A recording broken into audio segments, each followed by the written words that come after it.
அன்புள்ள சகோதரர்களே, உதாரணமாக உடல்ல ஆரோக்கியம் இருக்கிறதே, ஆரோக்கியத்தை நிஅமத்தாக நினைத்தது குறைவு.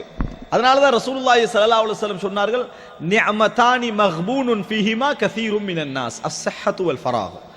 இரண்டு நிஅமத்துக்கள் மக்கள் அதில் எப்பொழுது கபன் அலட்சியமாக அதில் நஷ்டப்பட்டவர்களாகவே இருக்கிறார்கள். ஒன்று ஆரோக்கியம், இரண்டாவது ஓய்வு நேரம். ஆரோக்கியம், இரண்டாவது ஓய்வு நேரம். ஒன்றும் செய்யாத நேரத்தை ரசூலுல்லாஹ் நிஅமத் என்றாங்க. ஒரு மனிதன் வாழ்க்கையில ஓய்வு நேரம் கிடைப்பது நிஅமத் அப்படின்னு ரசூல் ஸல்லல்லாஹு அலைஹி வஸல்லம் சொல்றாங்க. ஆனால் அதிகமான மனிதர்கள் என்ன செய்றாங்க, அதுல கவனமட்டே இருக்கிறார்கள். குர்ஆன் சொல்லுது, ஃபைதா ஃபரக்த ஃபன்சப். நீங்கள் ஓய்வு நேரம், உங்களுக்கு ஒரு ஃப்ரீ இது கிடைச்சிட்டா, நீங்க ஒரு அதாவது ரிலாக்ஸ் ஆயிட்டீங்கன்னு சொன்னால், உங்களுக்கு எதுவும் ஓய்வான வழி கிடைச்சிட்டேன்னு சொன்னால் ஃபன்சப், அப்படியே நில்லுங்கன்றா, வணங்குங்க இறைவனை வணங்குங்கள், இபாதத்துகளில் ஈடுபடுங்கள், மார்க்க விஷயங்களில் ஈடுபடுங்கள் என்று அல்லாஹ் தஆலா சொல்லி காட்டுகிறான். அப்ப அன்புள்ள சகோதரர்களே, நம்ம நிஅமத்தென்று நினைக்காத பட்டியல் நான் சொல்லி கண்டிக்கிறேன். நிஅமத்தென்று நினைக்காத பட்டியல் நீங்க போட்டுட்டே போனீங்கன்னு சொன்னால் அது ஒரு பகுதி வரும். ஒழுக்கமான ஒரு மனைவி ஒருவருக்கு வாழ்க்கையில் அமைஞ்சிக்கிறார். ஒழுக்கமான மனைவி, அந்த பெண்மணிகிட்ட பொருளாதாரம் இல்லை, அந்த பெண்மணிக்கு அந்தஸ்து இல்லை, அந்த பெண்மணிக்கு அழகு இல்லை, அந்த பெண்மணியிடத்தில் அடக்கம் இல்லை உதாரணத்துக்கு.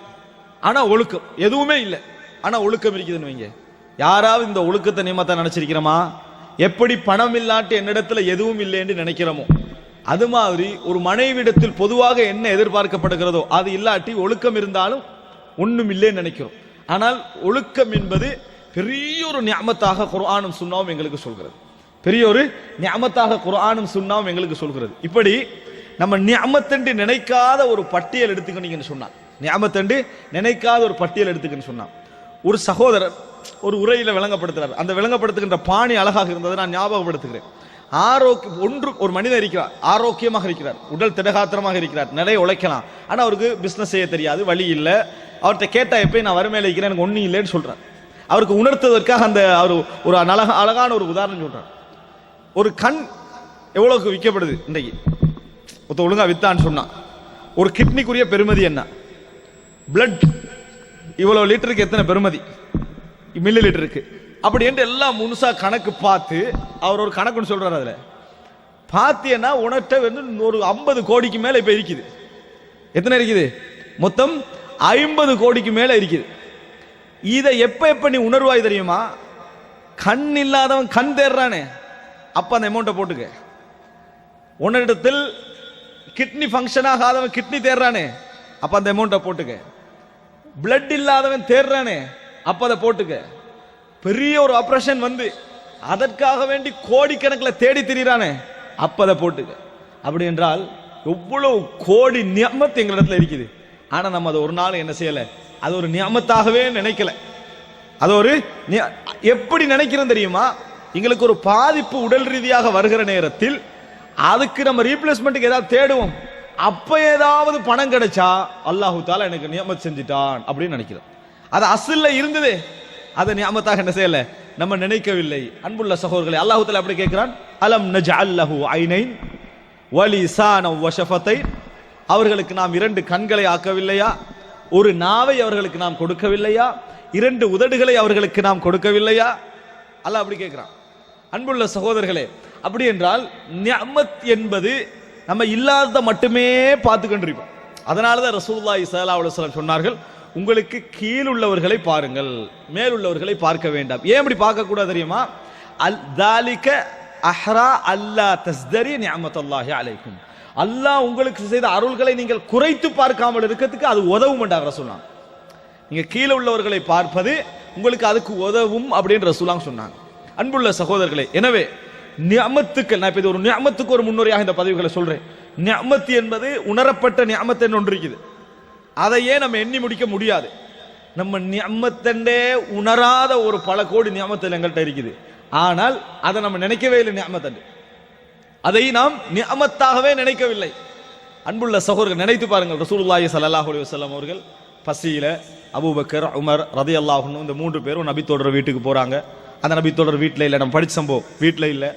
அதுக்கு பின்னால் அவர் ரபி அந்த விருந்தாளியாக ரசூலாங்களும் 2 பேரும் வந்திருக்காண்டு கேள்விப்பட்ட உடனேயே ஒரு ஆட்டை அறுத்து கொண்டு வந்து வைக்கிறார், ஒரு கன்றுக்குட்டி அறுந்து கொண்டு வந்து வைக்கிறாரு, ஈத்தம்பழ கொலைகளை கொண்டு வந்து வைக்கிறாரு, சாப்பிட்றாங்க.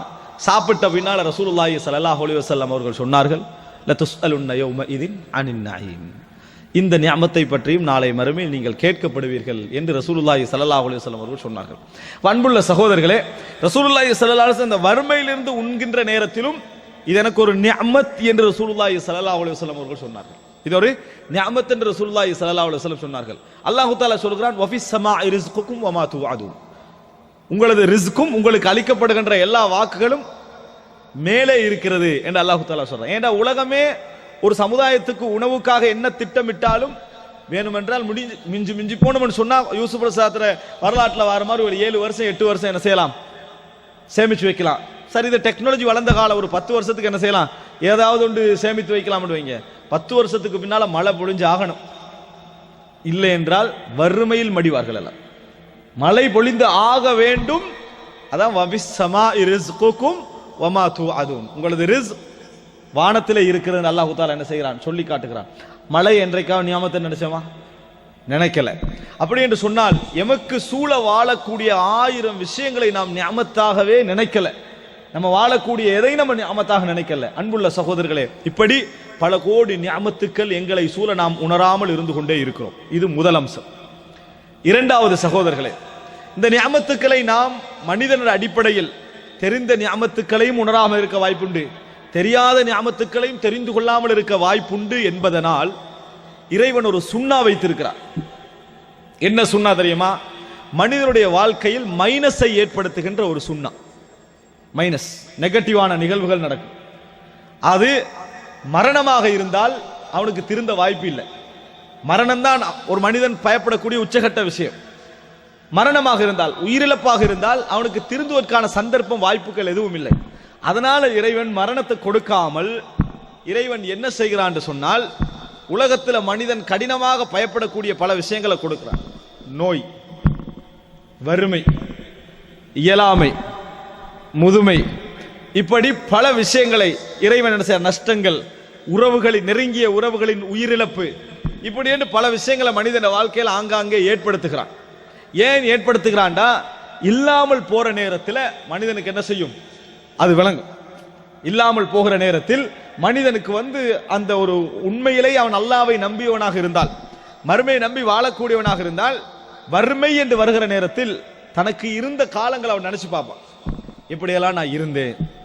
பொருளாதாரம் அள்ளி வருகிற நேரத்தில் தான் ஏற்கனவே வறுமையில் இருந்த காலங்களை அவன் என்ன செய்வான், நினைத்து பார்ப்பான். இது ஒரு நியாமத் என்று அவன் என்ன செய்வான், உணர்வான். அதே போன்று ஒரு மனிதனுக்கு நோய் வந்ததா, உலகத்தில் எவனுக்கும் இல்லை. நீங்க பல உரைகள், பல 1000 முறைகள் கேட்டு ஏற்படாத உணர்வு நோயில இருக்கிற நேரத்தில் ஒரு மனிதன் ஈமான் உள்ளவனாக இருந்தால் ஏற்படும். ஒரு மனிதன் ஈமான் உள்ளவனாக இருந்தால் நீங்க பல உருக்கமான உரைகளை கேட்டு உங்கள் உள்ளத்தில் ஏற்படாத உணர்வு எப்ப ஏற்படும், நோயுடைய நேரத்தில் ஏற்படும். நோயுடைய நேரத்தில் ஏற்படும். அந்த நோய் நேரத்தில் உள்ளத்தில் என்ன வரும், உலகத்தை நீங்க சரியா பார்ப்பீங்க, உலகத்தை சரியாக பார்ப்பீர்கள்.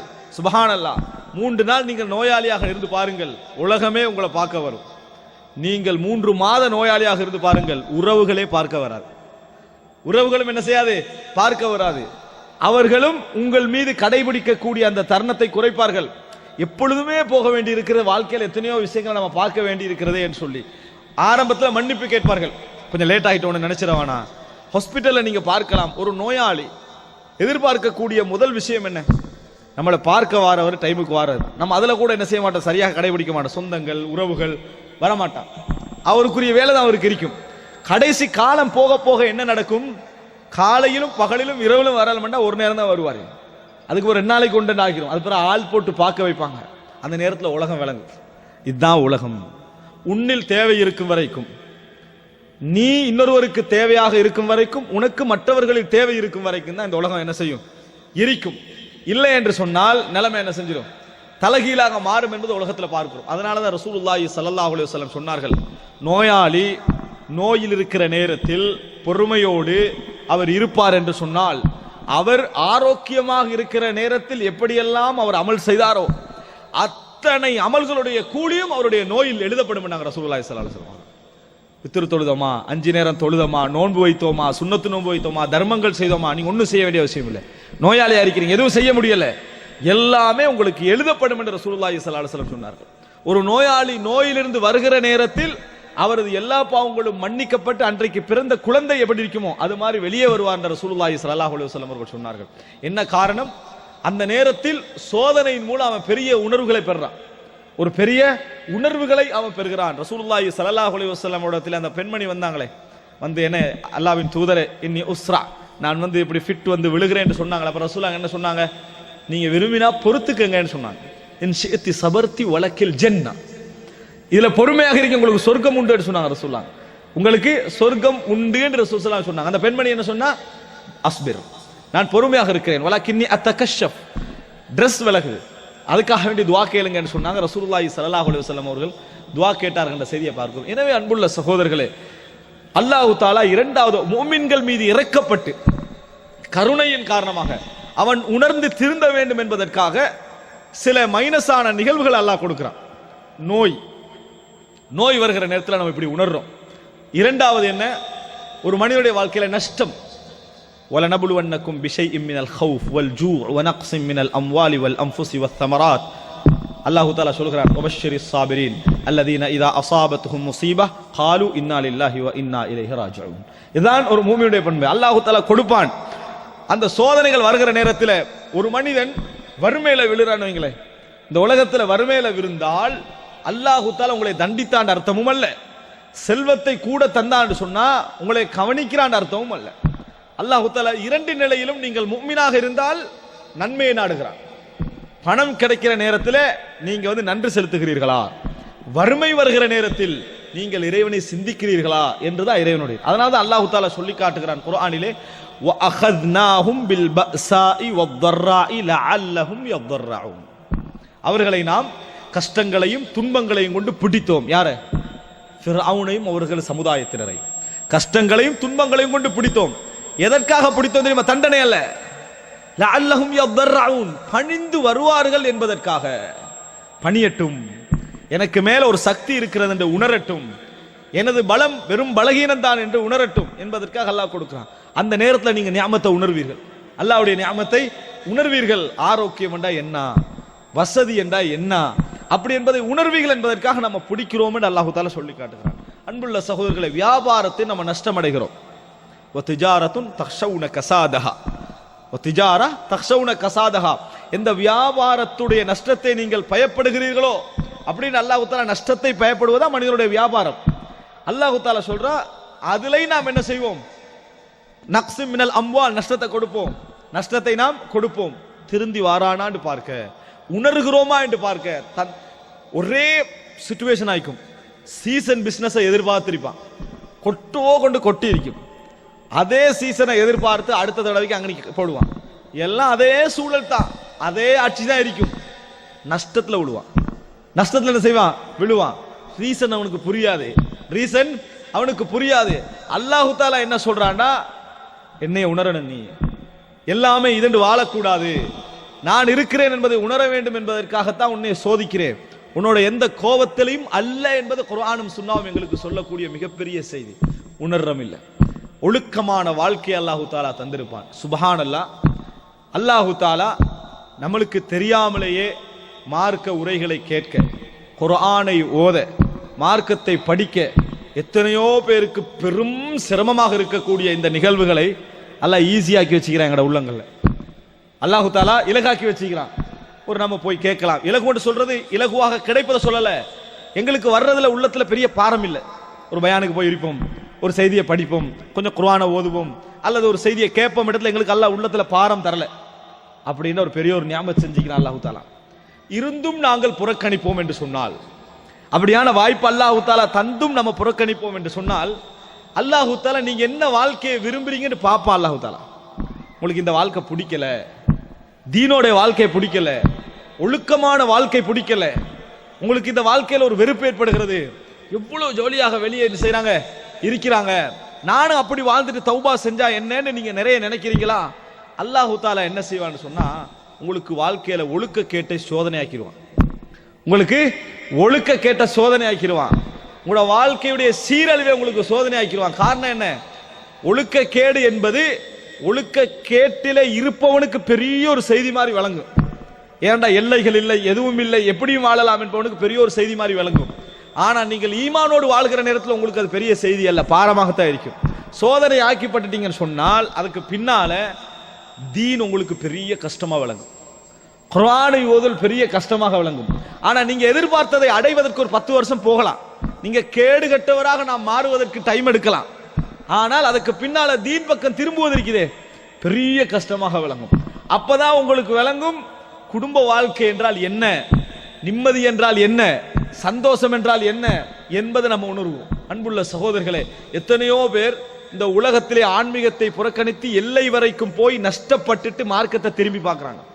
அப்படி திரும்பி பார்க்கிற நேரத்தில் ஹுதல்லில் முத்தகீன் என்ற வசனம் அவங்களுக்கு இனிமையாகவும் தங்கமாகவும் வழங்குது. இதுல சந்தேகம் கிடையாது.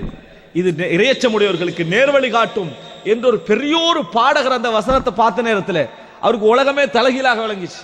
காரணம் என்ன? உலகத்தை அவர் அனுபவிச்சுட்டாரு, இதுக்கு பிறகு எதுவும் இல்லை.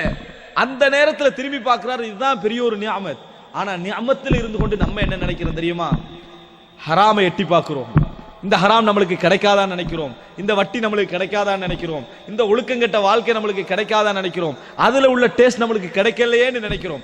ஆனால் நம்ம இப்ப இருக்கிறதுடைய நியாமத்தை சைத்தான் மறைச்சிடுறான். இதனுடைய நிம்மதி அல்லாஹ் தஆலா என்ன செஞ்சு சைத்தான் எங்களுக்கு மறைத்து விடுகிறான். அன்புள்ள சகோதரர்களே, எனவே அதை நியாமத்தென்று உணர்த்துவதற்காக அல்லாஹ் தஆலா என்ன செய்யறான்? சில பொழுதுகள் உங்களை சோதனையில தள்ளி விடுகிறான். அன்புள்ள சகோதரர்களே, அதனால் இன்னும் பல விஷயங்களை பாருங்க. முதுமை, ஒரு மனிதன் வாழ்க்கையில முதுமை அடைகிற நேரத்தில் நிறைய பேர் லைஃப்ல என்ன செஞ்சிடறாங்க? உணர்ந்துடுறாங்க. முதுமை அடைகிற நேரத்தில் நீங்கள் பார்க்கலாம், முஸ்லிம்கள்ல குறிப்பாக முதுமை அடைந்த மக்களை பார்க்கலாம். டைமுக்கு பள்ளிக்கு வந்துருவாங்க, குர்ஆனை ஓதுவாங்க, சுன்னத் தொழுகைலாம் தொழுவார்கள். ஆனால் அவர்களுக்கு கூலி உண்டு, சந்தேகம் கிடையாது. ஆனால் அவர்கள் ஒன்றை உணர்ந்து உண்மையான முஃமின்களாக இருந்தால் நொந்து கொள்வார்கள். என்ன காரணம்? இன்றைக்கு நான் வணங்காமல் தொழாமல் இந்த இடத்திலே வேறு செய்வதற்கு எனக்கு எதுவுமே இல்லை, எனக்கு வேறு செய்யறதுக்கு எனக்கு எதுவுமே இல்லை. காரணம் என்ன? நீ விரும்பி பார்க்கின்ற காட்சி அல்ல டிவியில கூட உண்ட புள்ள பார்க்கிறது. நீ விரும்பி பார்க்கிற காட்சி அல்ல டிவியில கூட உண்ட பிள்ளை பார்ப்பது நீ விரும்பி பார்க்கிற காட்சி அல்ல. அது மாத்திரமல்ல, உன்னோட வந்து பேசுறதுக்கு யாருக்கும் டைம் இல்லை. நீ சொத்தெல்லாம் எழுதி முடிச்சுட்ட, உன்னோட பேசியிருக்கணும் எந்த அவசியம் அவங்களுக்கு இல்லை. இன்னும் சொல்ல போனா நீ அழைப்புக்கு பதில் சொல்றதுக்கு உன் வீட்டில் யாரும் இருக்க மாட்டாங்க, எவ்வளவு மரியாதை கொடுத்திருந்தாலும் சரி. என்ன காரணம்? நீ இப்ப சுமை. ஒரு காலத்துல நீ தான் சுகம், ஆனால் இப்ப நீ சுமை. இந்த நேரத்தில் உனக்கு எது இன்பமா விளங்கும்? பள்ளிக்கு வந்து தொழுவது, குர்ஆனை ஓதுவது, அது மட்டும் இன்பமா விளங்கும். அல்லாஹ் எங்க இடத்துல எதிர்பார்த்தது என்ன தெரியுமா? இது இந்த உலகத்துடைய சுகமெல்லாம் உன்னை சூழ இருந்ததே அப்ப இன்பமாக இருந்திருக்கணும். அல்லாஹ்வுடைய வணக்க வழிபாட்டிலே வளர்ந்த ஒரு இளைஞன், ஒரு மனிதன் ஹதீஸ் சொல்லல, ஒரு இளைஞன். அவனுக்கு இளம் வயதுல என்ன செய்திருக்கணும்? பாரமாக இருக்கும். இளம் வயதை பொறுத்த வரைக்கும் உலக சுகங்கள் எல்லாம் சூழ்ந்திருக்கக்கூடிய நேரம். அந்த நேரத்தில் அவனுக்கு அதான் தேவை என்று இருக்கும்.